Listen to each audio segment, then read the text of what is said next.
Allard Brenner. It is Monday, July 17th, 2023 at 10:15. This is the New York State Appearance Enhancement Advisory Committee meeting. We will go ahead and start with board members doing roll call. So obviously myself, Michelle Brenner, chairperson to the board. Leanne Shade, board member. Erin Maven, board member.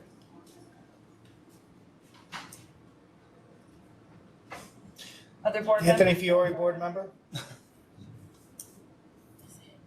that it? We do not, is Shirley Chang present? No. Okay. All right. Given the fact that at this point there are four advisory board members present, we do not have enough for a quorum.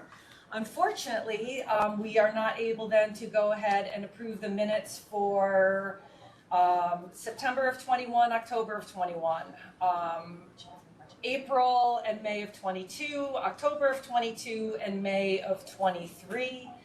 We'll put that off till hopefully our next meeting when that can be accomplished. The advisory board put together a variety of different topics that we've been focusing on. So next on our agenda is our action item for this meeting, which is looking at the possibility of removing the restrictions of lash and brow tinting using Reflectisil for appearance enhancement, both aesthetics and cosmetology practitioners. And this will be for David Mossberg to discuss. David? Hi, good morning, everyone. Morning. Can everyone hear me okay? Mm-hmm. Yes. Yes. Okay, great. So actually, I'd like to introduce the board members, as well as everyone else, to Josette Rocco. She's an attorney in our counsel's office, and she's working with the counsel's office and the division on that specific issue.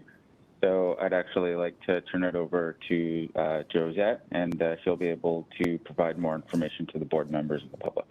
Josette? Perfect. Hey, that's me. So the FDA approves the use of silver nitrate for dyeing of eyebrow and eyelash tinting.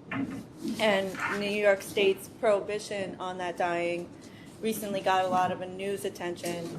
So the department is considering promulgating a rule to allow for the dyeing of eyelash and eyebrow tinting. So we're just interested in hearing from the board if you have any opinions on this. You can contact me. Yeah, that's what I have now. Okay.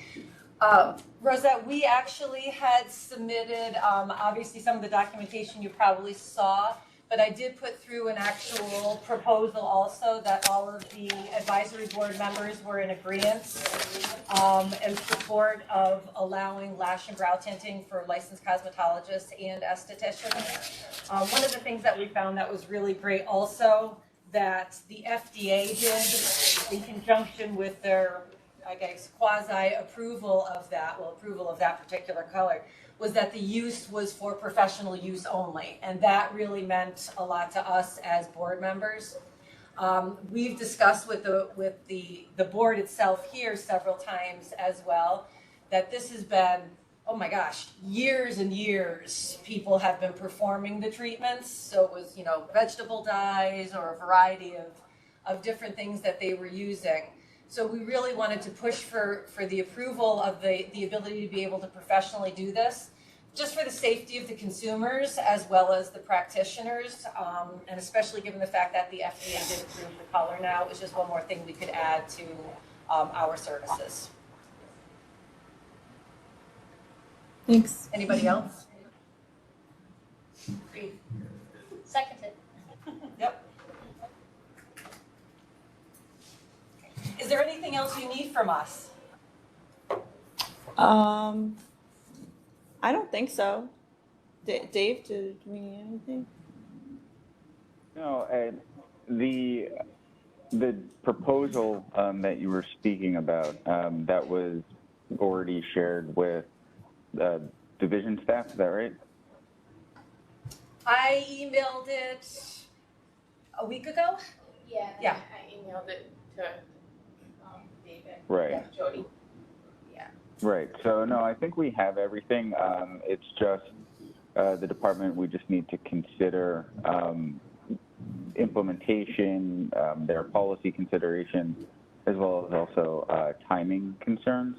So that's what Josette and I are reviewing and considering. And so I think we have everything. But of course, if any of the board members has any particular concerns that may not have been part of that proposal, should feel free to reach out to Josette or myself to make sure that we can consider it as we move forward.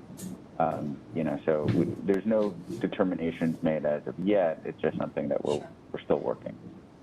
Okay, perfect. Okay, excellent. Thank you, both of you.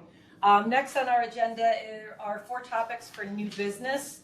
The first is a subcommittee for textured hair, and I'm going to turn that over to Erin Maven to talk about. Erin? Hey, good morning, everyone.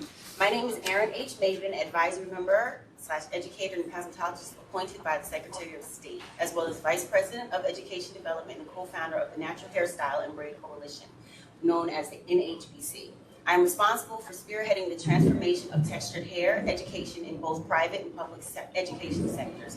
I'm here today to talk about the state of curriculum, testing, certification, and licensing in New York State for textured hair. Per the Secretary of State's office, I am going to read through the concerns that I brought up to their office and that they wanted me to present today. Okay, so Assembly, so you can take notes, please, take lots of notes. Assembly Member Gary Pretlow's bill, A0089A, was enacted into law in 2017.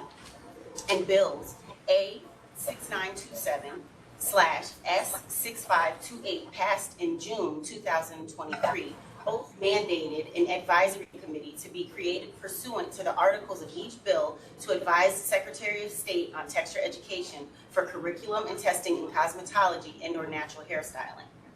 Section 1, lines 5 through 14 in Bill A0089A.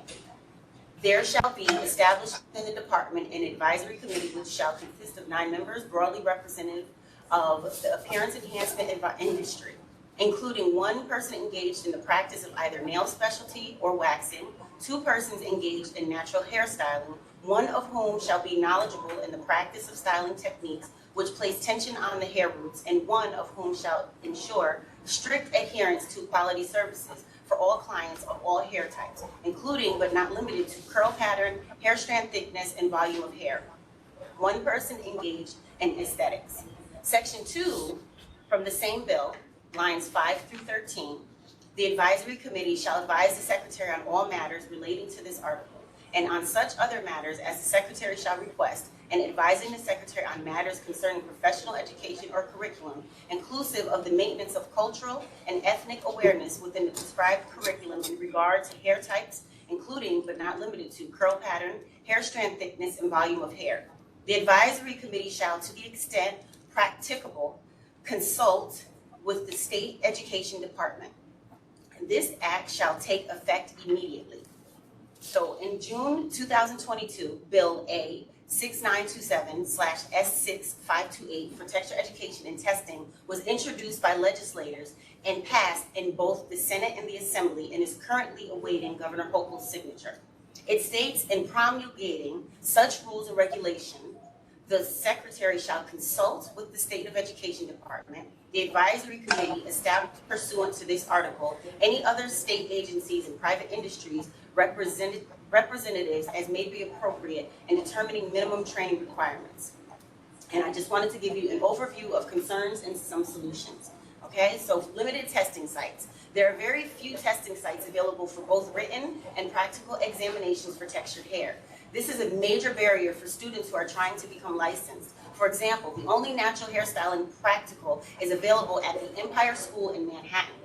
This means that students who live in other parts of the state have to travel long distances to take the test.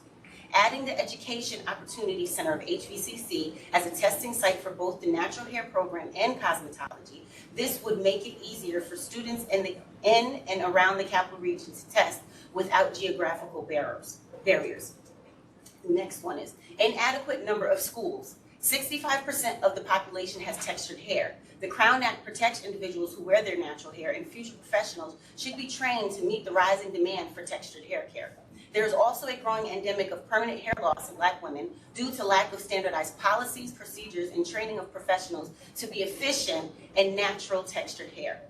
Currently, there are only 8 schools, majority located in the New York City area, with the exception of a new natural hairstyling program in Troy, New York, that offer programs in natural hair care.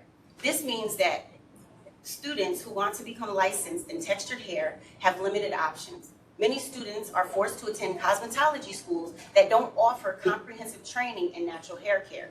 This leads to students not being prepared to work with natural textured hair clients, not only on the clinic floor, but in the professional sector as well. Providing more frequent testing opportunities. Currently, there are only a few testing dates each year for textured hair. This makes it difficult for students to schedule the test, which leads to long wait times. There are more written examination sites than testing. The ratio is 10-1. They are not geographically compatible. Lack of awareness. Many people are not aware there is a separate license for natural textured hair, although the natural hairstyling license is 30 years old and was enacted into law in 1993. There has been very limited outreach about it. As a result, many people who want to work with natural textured hair or braid are not aware they need to be licensed or that it exists. Creating a more comprehensive curriculum for natural hair care in both the natural hair and cosmetology programs. Current and past programs have not included enough training on the different types of textured hair and the techniques needed to work with them. This can lead to students not being prepared to work with natural textured hair clients, not only on the clinic floor, but in the professional sector as well. And based on the NHBC's research and working with various legislators, the best course of action to ensure compliance of Assembly Member Pretlow's bill is to call on all relevant parties, Appearance Enhancement Advisory Committee, Department of Licensing, Department of Education, and the Secretary of State to set a meeting date with all departments listed to assure we are all in alignment moving forward to bring Assembly Member Gary Pretlow's law A0089A into compliance, outline and implement the creation of the subcommittee, i.e. initial meeting date, who will be in attendance, meeting schedule, and voting. And last but not least, create a realistic timeline to execute the measures put forward by the suggested subcommittee comprised of current members of the Appearance Enhancement Advisory Committee and experts from the industry. And these are the ones that I suggested to the Secretary of State, Diane C. Bailey, Diane DaCosta, Deborah Hairbay, and Lakeisha Foy. And of course, members from our lovely Parents Enhancement. So I thank you for your time, and that's all. Excellent. No, that's great. Any questions for Erin? So Erin, everything's been passed. We were just waiting for this to be signed off by Governor Hochul. Yes, however, there's a law that's already a law that is not in compliance. And that is to form the committee and have 2 natural hairstylists on this advisory committee to be able to advise the Secretary of State on updates needed for curriculum based around ethnicity and cultural needs. Just that. I have a question. Yes. The committee that they wrote into law, is that the same committee that currently I sit on, or is it a different committee that is meant to be created just for textured hair? Okay, so there's 2 parts. The first part is yes, the one that you sit on should have 2 sitting natural hairstylists on the board. Okay, and then this here, what I'm presenting today, is to get the subcommittee that is of the texture subcommittee to help align with the Appearance Enhancement Advisory Committee to help us move forward in texture in New York State. Because everybody, as you can see, the laws that have been implemented, the state of our nation moving forward with texture is here, and we can't put it on the back burner anymore.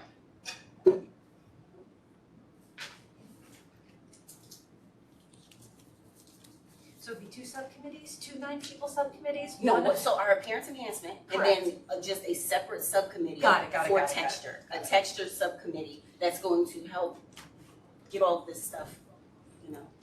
And would that subcommittee have to be, would the people who become part of that subcommittee, would they have to be put into place by the Secretary of State?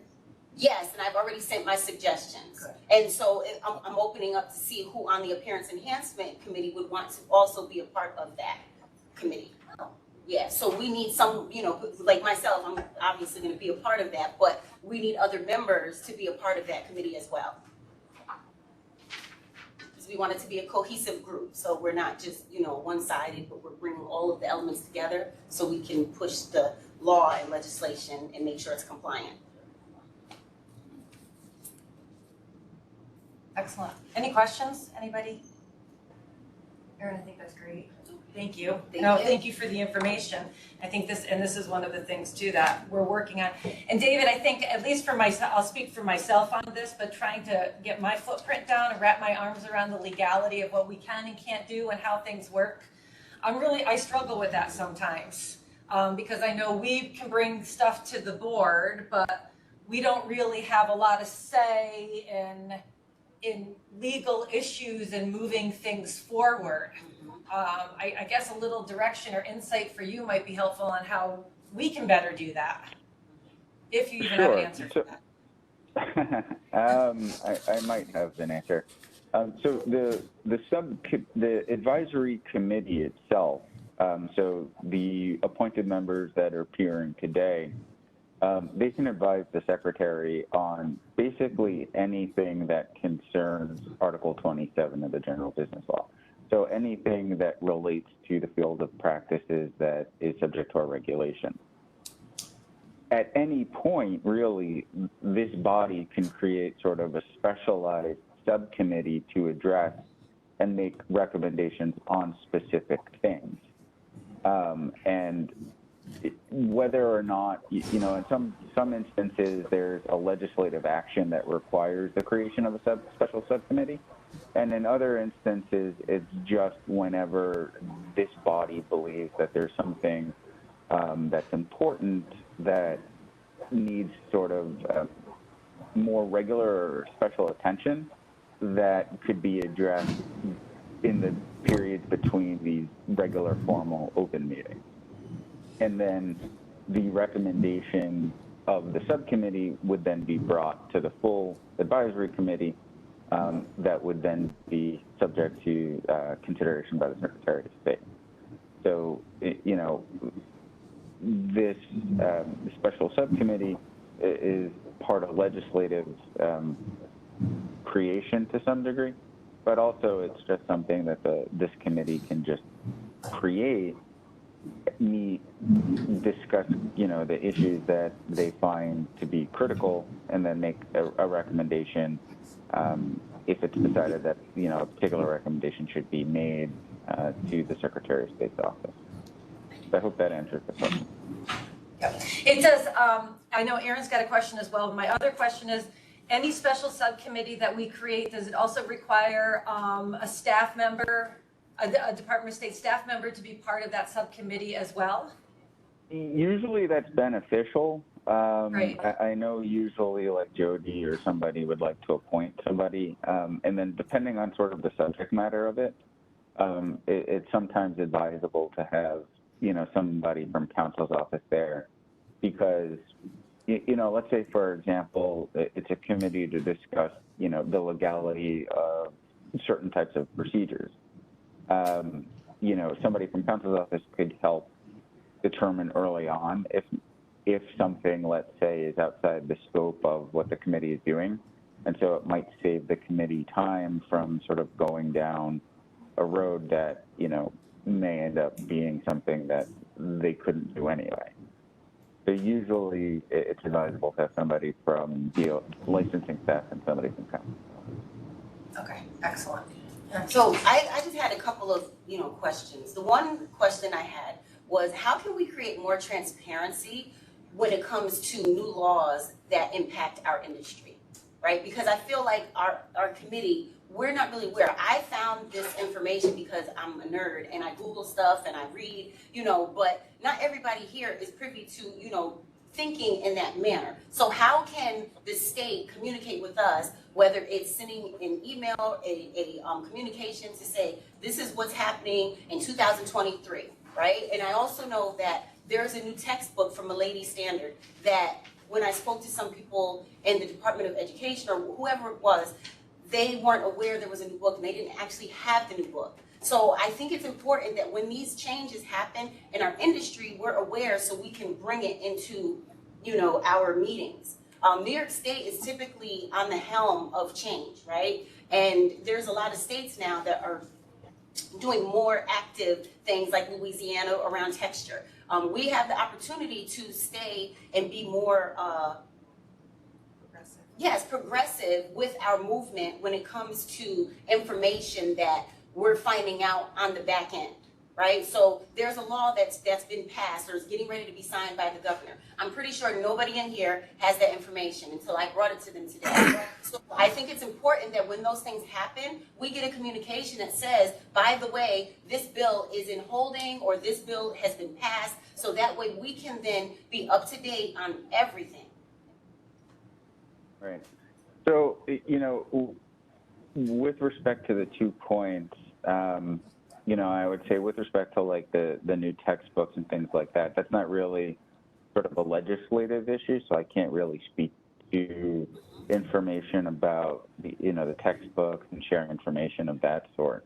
But what I can say is with respect to legislative matters, we do have a legislative council as well as a director of intergovernmental affairs at the department.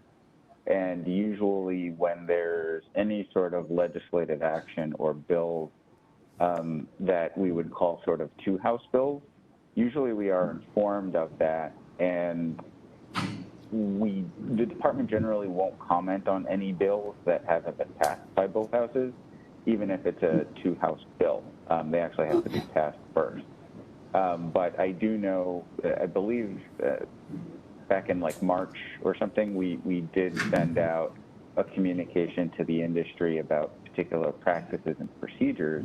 And so, I think what we could do, and I could work with a program, is when there's actually a two-house bill that's passed, that's been signed by the governor, usually we would like to make those updates, because certainly, we make the changes to our law book that we post online.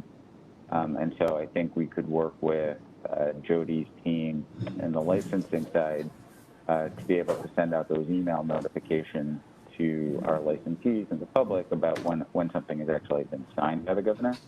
But if it's, a one-house bill or even a two-house bill that just hasn't been picked up, we generally won't make any sort of public comments about the bill yet.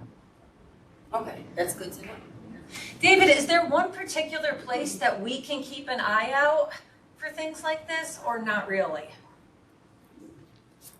So, I'd actually say the state Senate website actually has a pretty good search tool, and it's fairly up to date when they're in session. So, I would say something like that. But, certainly when something is signed, procedurally, when a bill is signed that implicates, the Department of State or our licensees, we are usually asked by the governor's office to provide a comment in something called a 10-day bill memo. And so, when those happen or when those actions take place, I think that would be an opportunity where we could work with, licensing and share that with all of our licensees. So everyone knows that they register online and they have to have an online account to transact business. And so that's how we found it, I think, to be, pretty good at communicating with our licensees. So, I don't know what we did back in 2017 when they changed the advisory committee standing, but I don't know that we had that capability back then, but I know that we do currently for sure. And this is the last thing. On the website where it says Parents Enhancement Committee, I think we need to put back the natural hair stylist line, and that they are vacant, but they should be filled. Oh, you're talking about board vacancies?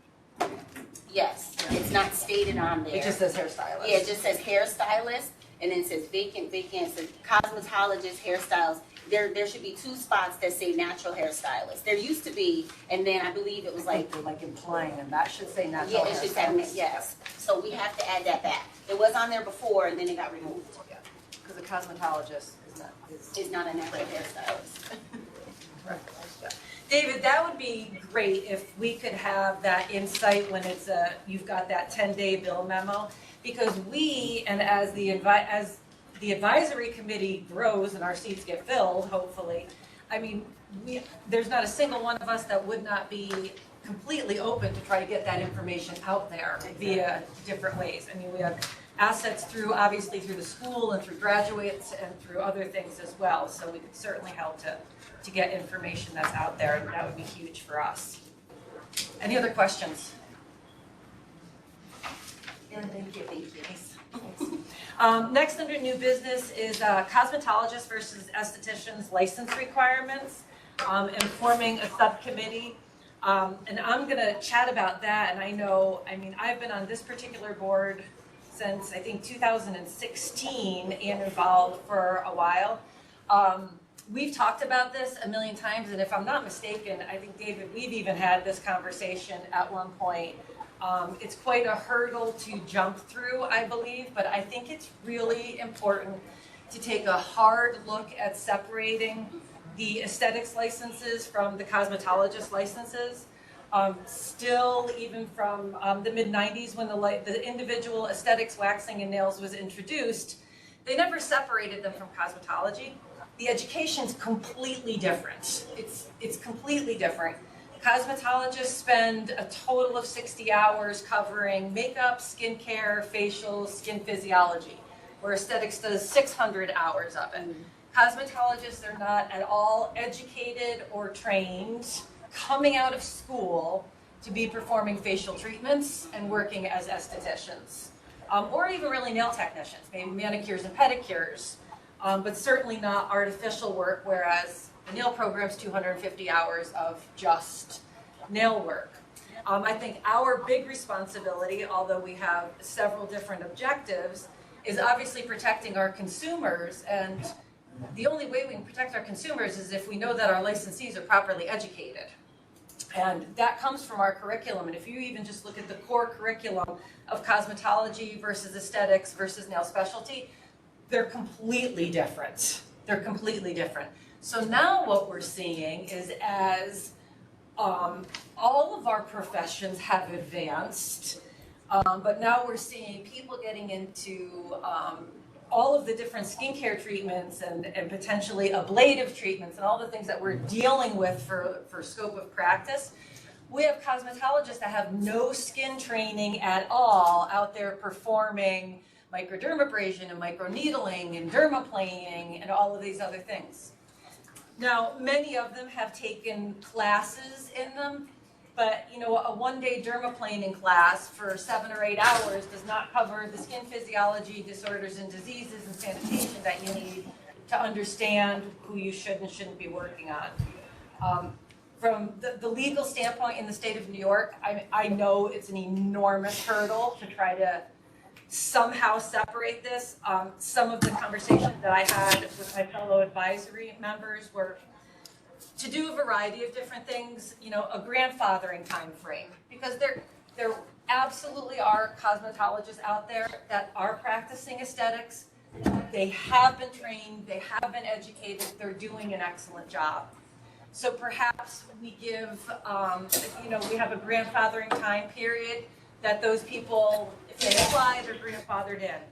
Or we have a time period that licensed cosmetologists can sit and take the aesthetics exams without any of the education. And then should they pass, they then hold a dual licensure in the state of New York. But I just feel we're running a little ragged just with our aesthetics licenses in the scope of practice. And when we combine all of us together, we're not upholding our responsibility of protecting our consumers and of representing what our profession is really about. I don't think at any level when it comes to that. And what I see also is I see licensed cosmetologists who've been working for 20, 30 years, and they say, I can't do it anymore, I can't do this, I'm gonna do aesthetics now. I've been licensed for 30 years. I'm like, that doesn't mean anything. That you're not at all qualified to be doing aesthetics. So I really love the opportunity. I'm 100%, I will head the subcommittee, do it. I'm open to more people getting involved also. But to put something together and outline, David, from yourself or from anybody on the DOS on what I can and what we can and can't focus on and how we should even go about something like this would be terrific. But I really think we're at a very critical time that this is something we need to look at. I understand it's a hurdle, but someone's got to do it someplace. Any questions? Yeah, that's good. Very valid points. David, any thoughts?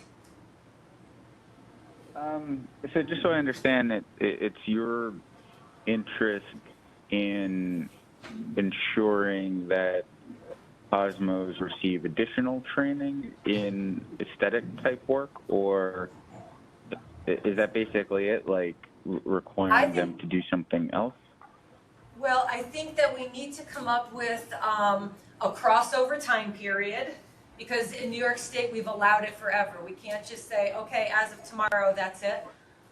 I feel very strongly, and my fellow board members as well, that cosmetology and aesthetics should not be the same practice. That our scope of practice should be completely different. That cosmetologists, they don't have the education and the training to be doing facial procedures and chemical peels and microdermabrasion and utilizing lancets and high frequency and electricity and all the things that estheticians spend all of the time doing. They're two totally different professions. They're just completely different. So our thought process is obviously, you can't say to somebody who has been licensed in cosmetology and may be practicing aesthetics, it may be part of their business. We don't want to take away their revenue generation or have a negative impact on their business at all. But I feel that moving forward, people coming out of cosmetology school should not be performing aesthetics practices. So perhaps we have a grandfathering time period for people who are licensed between this period and this period that can either be grandfathered in, or we have a time period that people licensed between this period and this period are allowed to sit for, should they want to practice aesthetics, are allowed to sit for the aesthetics exam without doing the 600 hours of aesthetics education. Because that education is not part of the cosmetology education. So I know it's still early on, but so would the preference be that there no longer be sort of like a license that allows somebody to practice everything? Correct. So like right now, like obviously a Cosmo can do everything in the field, like the nails, the waxing, everything else under the article. Is the idea that starting at some point in the future, they all will be unique individuals? Yes. So Go ahead. So cosmetology has not changed in New York State for over 50 years, right? And cosmetology has evolved into so many different silos, satellites. Okay, so cosmetology is the umbrella, and that's amazing. However, cosmetology is an introduction to different career pathways. All right, and I think we need to look at it in that way. It's not like, yes, you can become a cosmetologist, and yes, you can, go and do hair and cut hair, but majority of cosmetologists typically end up specializing in something, whether it's blonding, whether it's color, whether it's nails, whether it's skin. They typically end up specializing, whether it's natural hair. There's a specialty that comes from that. So I think having a overview, okay, I'm going to go for cosmetology, right? And this goes into how we implement the education, like college. You go to college, you get your first year, you're a freshman, then you're a sophomore, then you're a junior, and then you're a senior, and then you graduate with a bachelor's degree. I believe that cosmetology could be set up in that capacity, depending on how far that individual wants to go with their learning and education and their pathway of career. Because right now, there's so many cosmetologists that are causing harm to our consumers due to lack of training, lack of information, and a lot of them literally go to school. They don't get a comprehensive education. They're paying almost $20,000 for this school. Okay, then they leave. Then they have to try to go find somebody to teach them how to do something that they did not learn in their school. So now they're out there in the world and they may find someone that's not really the best. So now they're learning how to repeatedly practice poor procedures, okay? And then that in turn falls into the harm of our consumers, which goes into the health and safety of the public and spread of disease and bacteria. So we have to start at the head. The head is cosmetology, okay? And it's really addressing the issues. As estheticians, it should be separate because when you go and you're, like she said, you're dealing with, you can create scarring if you do not use these products or tools properly. And you see stuff on TikTok, you know, there's a woman that had a facial and she had all these burns on her face. You know, you have people that are practicing, you know, hair and they don't understand that this is flammable and this metal can shouldn't be near a heat, you know, and then it blows up and hits somebody in their eye. So who is responsible for that, right? And so how do we change this cosmetology structure? Because it's old and it's outdated. I think, to add to Erin, I think not that this is an easy change at all, It's but not. part of it could be the core of the education because it hasn't been changed. So realistically, we've got aesthetics education, we've got waxing education, we've got nail specialty education, and we've got cosmetology. Take the natural hair. Take the waxing out of the cosmetology, take the nail out of the cosmetology, take the aesthetics out, and leave them all individual. So now your cosmetologist focuses on the hair cutting, the hair coloring, what they're doing. Our natural hairstylist focuses on the natural hair. So now we have, in a sense, your college of skills, and people can go for what they utilize it. And I'll tell you, I've had the experience, we work very closely with several BOCES programs that are cosmetology programs in New York State from quite a distance. And the BOCES programs, they'll bring their cos students into ASI because a lot of them want to get into aesthetics. And we've actually chatted with cosmetology instructors that have been teaching for a very long time. And we talk about waxing, and they say, oh, well, we don't do any facial waxing. What do you mean you don't do facial waxing? Well, we just do body. We don't want anybody to get hurt. I said, well, I understand that, but now your students are graduating with a cosmetology license and they have no idea how to do an eyebrow wax. You don't think that's dangerous? So it just, it starts at the education, and you're 100% right. Cos education has not changed in over 50 years. And if we remove that content from the cosmetology curriculum, it makes it much more streamlined for all of the professions, including the cosmetologists, so the students have a clearer definition of what I can and can't do. Because what I've also seen, and I know I'm babbling, but what I've also seen is students that talk to the wrong person at a cosmetology school, and a student comes in and says, well, you know what, I'm not really sure what I want to do. I'm kind of thinking, you know what, I want to get into natural hairstyling, or I'm kind of thinking makeup is my thing, or facials. So now you have a director or an owner, whoever, at a cosmetology school saying, oh, come to cosmetology school because this license covers everything. You don't have to do anything else. And that's incredibly misleading to that student who does not know any different. It turns into a money grab, right? Like, it's like, okay, you want to go to cosmetology school, but you're not really going to leave with a comprehensive education to go out there and actually put forth the professionalism and safety standards that are needed for you to keep your consumer safe. I think if you start with cosmetology as a general, like it's a general elective course, right? And then if you want to, you know what, I want to go and be an esthetician. I can now go into that study, that area of study, and focus more on that versus having to learn everything that I'm not going to ever use, you know. And this leads me into really quickly the written exam. A lot of nail stuff comes up on the written exam, and that is a huge barrier for people trying to pass when all they went to school for was cosmetology. They barely learned about nails.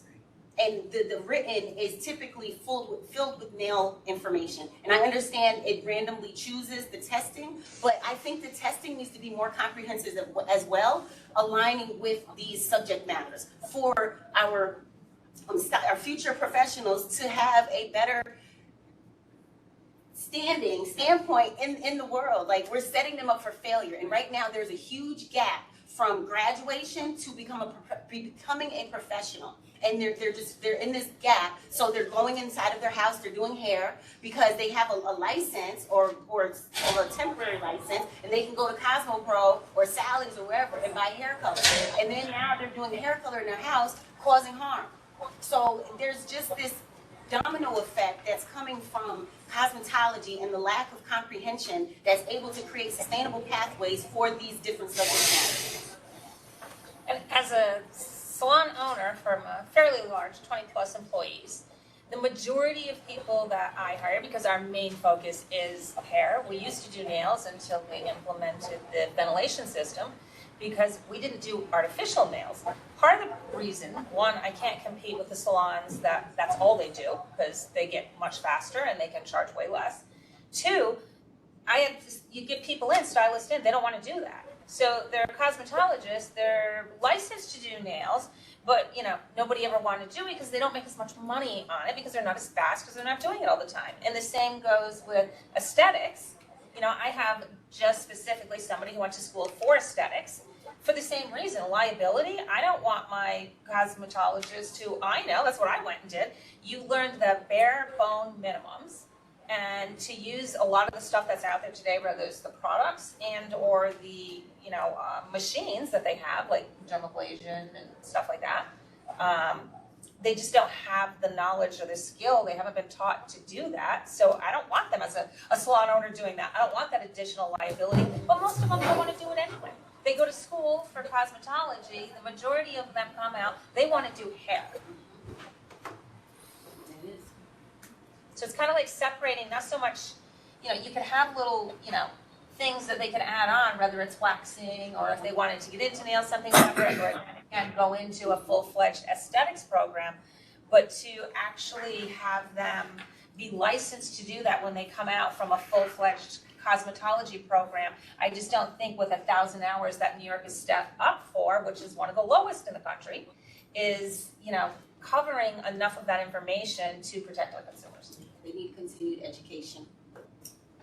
Yeah, CE hours? Yep, CE Required? hours. CE hours. As a lot of states do. Yes, Chicago. Yep. They're very, very successful in that.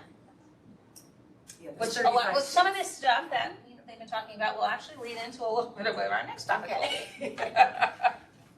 Any questions? I have a question for David. David, Go ahead, would Andy. it be, because what you're discussing here is a total revamp of licensing in the state of New York. The last time they did that, it was 1993, where they broke out natural hairstyling, nail specialty, and facials or aesthetics. Now, 30 years later, we're sitting here discussing going more into detailed types of licenses and things like that. David, is it the state Department of State Division of Licensing who creates the laws, and then the Department of Education follows with curriculums and things to meet those criteria, or is it a combination of the Department of Education and the Division of Licensing who work together after the law is, who creates the law? Or if, let's say this goes forward and there's a total revamp of licensing in the state of New York, who would be first, Division of Licensing or Department of Education? Neither. So it would actually be a legislative act first. So much like what was discussed earlier in terms of the process, you'd have to have, the state assembly, the state senate individually bring their own bills. Both versions of it will have to be passed by both chambers. They'll have to be reconciled, and then they'll have to go to the governor, and then it would have to be signed by the governor. That would create the sort of the overall framework to create individual license types, basically such that we would no longer have one license that would be able to do what the other individual licenses have. So, from a practical perspective, that is definitely, I think, a challenge because I know that there's going to be a lot of different questions that the legislature would likely have. You know, one, like, how does this relate to other states? Do other states have sort of like a license that allows those people to practice everything, or are they all individual? And then, you know, how much is it going to cost people to come into compliance? How much education is going to be needed for each of them? Are they going to create more specialist or more specialty type licenses, or is it just distinguishing and making, you know, this its sort of separate license? So all of those details are going to have to be sort of worked out by the legislature first, then sent to the governor, you know, for signing. After that, then it would be both the Department of State and Education working on curriculum, course requirements, and getting the schools to be able to provide that curriculum to prospective applicants. So I hope that answers the question. Yeah, so you're basically stating that it would have to be presented to someone who's in the Senate to present this as a bill to possibly move forward in this idea. Both Senate and Assembly, because you need 2 House bills. Okay, thank you. Mm-hmm. Great question. Thank you. Any other questions? Okay. Next under new business is industry-related issues relating to area renters, and I'm going to pass this over to Leanne Shade. Leanne. Okay, again, some of this relates to the aspect of protecting the consumer. One, starting out with area renter licenses, first off, I'd be curious if we could get numbers on how many citations are listed of what they hand out when the inspectors go around of people being in a salon that is an area renting salon and they don't have an area renter's license. Because I can tell you right now, somebody that left my salon and went up the street is working at a salon that has not been licensed since 2017. They let it expire. They do not have an area renter's license themselves, and they've been doing it for a year and a half now. You know, I'm not the type of person, I'm not gonna call, you know, the state and go, hey, you know, because it's somebody I know. But I can tell you, just being out in the field, I was an educator for L'Oreal Group for 24 plus years. I've traveled the country going into, you know, many salons, but oftentimes many of them in New York State. And the number of people that either aren't licensed with an area renter, 2, don't have insurance, is astronomical. And 3, it also allows for these people, part of the reason they do it is because then, you know, if they're, a lot of it's just in cash, they're not taking credit cards, they're not claiming their income, which leads to the Department of Education federally is now looking at not allowing or changing the rules. I think it comes back up in 2024 as far as funding financial aid to cosmetology schools, because they're saying it is a what are they calling it, a low value program. So it's costing, as Aaron said, you know, $16,000, $20,000 for them to go to school for this. And then when they're coming out, they're saying that they're actually, the average income is $13,000 to $16,000 a year for cosmetologists. And so they're earning less than what somebody who just has a high school diploma. And we all know that's false, because industry standards will actually tell you the average income is $54,000. The Department of Education on a federal level has acknowledged that they believe some of these underreported income they think is from tips. But I can tell you from knowing people in the industry, a lot of it, it's not tips, it's their main income. And what they're doing, because I can tell you I have a stylist that works for me that used to work in a salon where she got paid under the table so she could still get Medicaid. And as a salon who's doing things legitimately, it's such an unfair advantage to those salons, because I'm offering a nice insurance program. It's not cheap though, as we all know. So, you know, why not make the money under the table? You're not paying income tax on it, and you're qualifying for free health insurance. On top of that, as a legitimate salon, you know, the ones that are out there doing it legitimately with employees, you know, we're paying disability insurance, we're paying unemployment insurance, we're paying all these things, and the liability insurance, which is extremely more costly for a salon as a whole, because you're covering all the space in there, as it is for just a stylist to go out there and get as an individual. So those, some of the things right there that it's, the problems that it's causing. What you're seeing a big shift in right now are now salon suites. And with salon suites, they're actually buildings that they're turning into little rooms, and people actually rent the room instead of just renting the booth. So I know right now New Jersey has something on the table because they do not allow area renting, as does Pennsylvania does not. That they're trying to pass a law right now in regards to having something more of what they call a mini suite or a gallery license. So these people that are currently area renting in New York State, which I'm assuming is probably a large portion of stylists out there, that they could turn to, if they still wanted to do that, they still want to be their own boss, they could turn to, salon suites that are coming up, which are making certain that the insurance, I believe it's like a one-cost thing every month. It covers their space, it covers their insurance, it's covering making certain that they have the license that they should have, etc. So it at least would cover, so I'm not saying eliminate people being able to do that completely, but giving an option so at least it's done legitimately and it's not such an unfair advantage, and the state furthermore is losing a ton of money off people being on Medicaid that shouldn't be, on people not paying taxes that they should be, so on and so forth. Yeah. Any questions?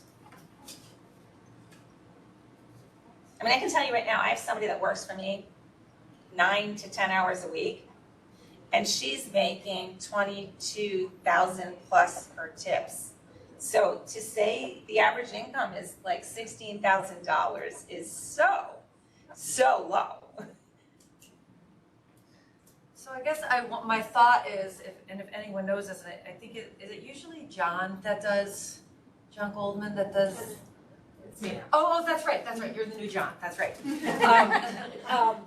So it's usually that, so when you have a group that goes out inspecting salons, are they looking for particular things, or are they looking like objectively? Like, for instance, I know the nail salons have been high on the target for the last couple of years. So are they looking at just the licenses of the nail technicians, or are they also looking at renters and the business licenses and all of We those? look at everything. Yeah. So during a normal inspection year, we don't normally focus on a particular license. We're stopping everywhere we can within our time frame. We're hitting nail salons, hair salons, barber shops, waxing, and you name it, we see it, we stop. Yeah. When it comes to area renters, when we go into a salon and there's, many employees working at booths, that's our first question to them. We'll go right up to them and we'll say, okay, are you renting or are you an employee? And then if they say I rent, okay, where's your area renter's license? Oh, I don't have one, I don't know. So then they get written up as an unlicensed business. We discuss the entire process with them. We usually like to handhold in those sort of situations because sometimes it's truly they just weren't educated, they didn't know. Sometimes it's probably the opposite, it's what you're talking about, that they're trying to just fly under the radar. But once they're issued that ticket, they can't get out of it, because if they don't do what they're supposed to do, they're gonna have to go to a hearing. If they don't go to that hearing, then their license is gonna, they're gonna get a cease and desist, and they're not supposed to be operating at all anymore. So we certainly are aware that it's happening, and we are riding them left and right. I don't know that I could break it out for you though, statistics-wise, because it's all gonna fall under the 2014 umbrella of just an unlicensed business. I could certainly look into that though. But regarding the suites, we are running into that. We've seen it for the last couple of years. I think Phoenix is the name of one of the main suites that we see. And for the most part, they do seem to have it together. Like these people, Well, they have they their do. own business They're doing a license. good job. Yeah. Because the salon suites make certain, Yeah. and that's where instead of having an area renter's license, it moved more towards like a suite type thing. Sure. So they have their own space, they have their own walls, there's their own business in this building. Yeah. But you have somebody that's still responsible in making certain, because I can tell you a lot of salon owners that rent space, Yeah. they don't care as long as they're getting their rent. Well, I was gonna say, I But assume that's that on them. probably these suites are more expensive than a booth rent. And so it's probably cheaper for them if they can find a booth rent, if they can't afford a suite. Because it probably is preferable, like you said, like it's their own little business, it's just them, they are very nice, like we've been through and we think it's a really cool concept, but if people aren't willing to spend that money, then the next best thing is that. But yeah, you're right, I mean, it's on the salon owner to make sure that their employees or their renters are doing what they're supposed to be doing, and they get ticketed as well, you know, like, if they don't have a licensed If employee. the salon doesn't have a license either. Yeah, right, we're gonna be writing. Well, and that's why, you know what though? You have to be that And- person. Yeah. Because if not, nobody, you know, Jenna doesn't know, her Yeah. team doesn't know, Yeah. we've gotta unfortunately. Yeah, and there's Be a that salon right in the same plaza as me, that's a booth renting salon. And I believe there's 4 or 5 of them, but when I look it up, I can only find 2 that have licenses. Yeah. But a lot of people advertise just their first name, so it's hard to even For sure, check them out. check them out. But I mean, that's in like a mile distance of my salon. Yeah, I mean, it's happening everywhere, and unfortunately, there's only so many of us who can't get to all of the Right. businesses, and we try. And if you don't even know the business is there, Right, but a lot, so it's not, you know, people might think that we, you know, pull a list and go off based on that. We usually don't, like, we get assigned areas, and we just show up and we just stop everywhere we can, and so that's how we identify the unlicensed businesses, you know, like, we just show up and we find out that way, because if we were to pull a list, those are only gonna be our licensed shops, so we don't wanna do that. We wanna just stop in everywhere we possibly can to identify the shops that don't have a license. So we definitely do the best we can, and we, you know, not that we wanna get inundated with complaints, but we always tell people, like, you know, if you know something, you can Right. tell us, because otherwise we probably won't know. So, yeah, I mean, I will certainly look into getting some statistics on the area renters that are unlicensed. You know, see if I can pull something over like the last year, but I just don't know if I'm gonna be able to break it Right. out, but I will say. yeah, because that's part, you know, and I believe that's part with the whole concept of area renter's license and whatever they're called in other states, is part of what's feeding to the Department of Education saying that's a low value, you know, profession. Yeah, I mean, it's certainly not, I know how much, you know, I get my hair done. Yes. They're not making, you Yeah. know, $12,000 Yeah, a year. and I've had people just recently, I had 2 sisters come to me because the place they were going to, the stylist they had their card there, and she wanted cash.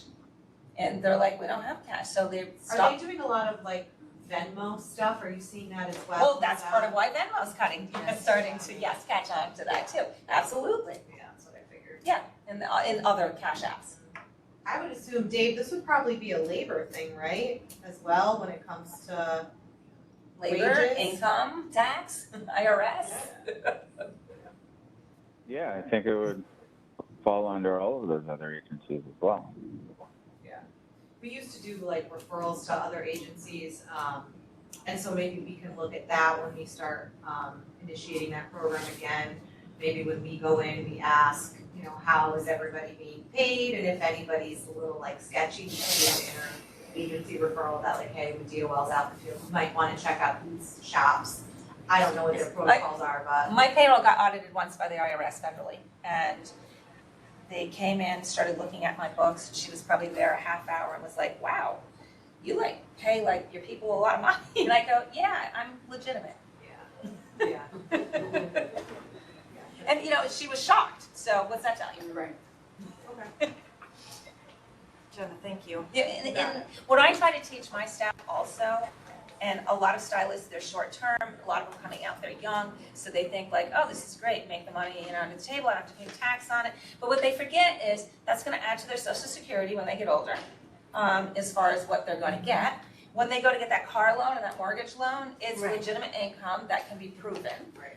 So, you know, they forget those things because that's long term. So they're just Right. looking at the short term and putting the cash in their pocket and walking out. Right. And a lot of them aren't looking at it as a business.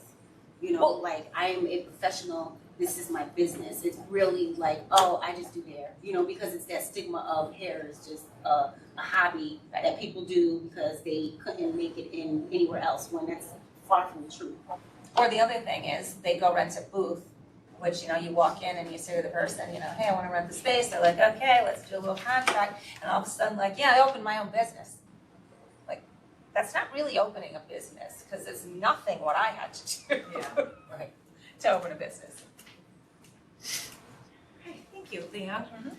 Next then, under new business, is our next advisory board meeting scheduled for September 28th at 10 a.m., not 10:30. That is. Right, Lauren? Next meeting is September 28th. Perfect. And then on agenda, public comment period. Any comment from the public? I just applaud everything that you guys have talked about. It's the things I've been thinking of. Excellent. Thank you. Thank you. All right, then, if any questions on, or comments or statements on anything? All right, look at that. An hour on the nose, 11:15, and we will go ahead and adjourn the meeting until September. Thank you, everybody. Thank you. Will you guys keep these for next time? I think, yes. Okay.